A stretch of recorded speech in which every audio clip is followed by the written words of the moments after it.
អូនអើយនេះគ្រឿងថ្មីចូលស្តុកទៀតណា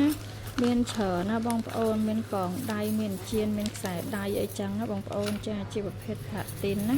អានេះខ្ញុំទៅធ្វើមកថ្មីចាលក់អស់មួយសាហើយធ្វើថ្មីទៀតណាចានេះកងដៃឈុតបងប្អូនចាផ្លាទីនណាបងប្អូនណាចាក្នុងកងដៃមួយឈុតនេះតម្លៃមានចាប់ពី$300ឡើងបងប្អូនចាមួយឈុតវា7កងចា300 400 500អីចឹងបងប្អូនណាចាស្អាតធ្វើមកមក2ឈុតមក2ឈុតចាមានដៃធំដៃទូចឹងណាបងប្អូនចាស្អាតហើយមានជាខ្សែដៃទៀតបងប្អូននេះចាកុំភ្លេចស្រឡាញ់មកជួយទិញបងប្អូនណាផ្លាទីននេះប្រភេទផ្លាទីនទឹកធម្មតាបងប្អូនចា 10K អ្នកខ្លះគាត់ហៅ 10K អីចឹងណាខ្លះហៅផ្លាទីនទឹក5ធម្មតាចឹងទៅហ្នឹងហើយសំខាន់អាហ្នឹងខ្ញុំលក់ជូនបងប្អូនមួយជីតាម$120បងប្អូនណាស្អាតចាស្អាតណានេះឃើញទេមានជាខ្សែដៃចាខ្សែដៃចូលមកក៏ច្រើនដែរជាមួយខ្ញុំលើកម៉ូតខ្សែដៃឲ្យអស់ជូនបងប្អូនចានេះខ្សែដៃណាខ្សែដៃ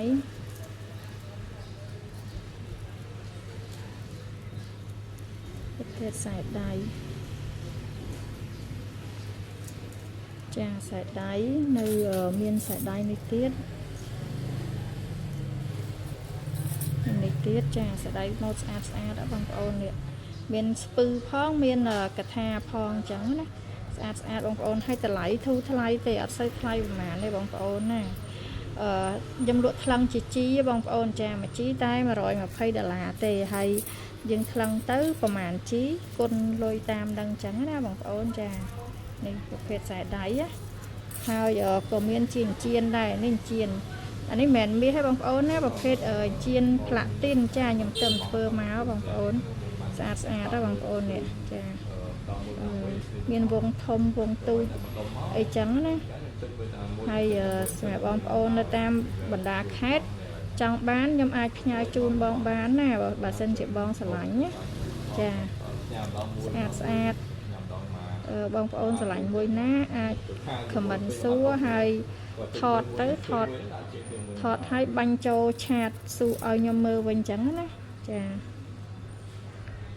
នេះស្អាតដែរបងប្អូនប្រភេទជៀនណាអស់នៅណាអស់ហើយនេះប្រភេទនេះបតោងអក្សរ S ចានេះបងប្អូនស្អាតចឹងកុំភ្លេចចាំមកជួយទិញផងណានៅហាងវាងងួនលីណាបងប្អូនចានេះហាងយីហៅខ្ញុំនេះហាងវាងងួនលីចានៅខាងកើតទល់មុខផ្សារតាខ្មៅចាស់បងប្អូនណាចាអរគុណច្រើនបងប្អូន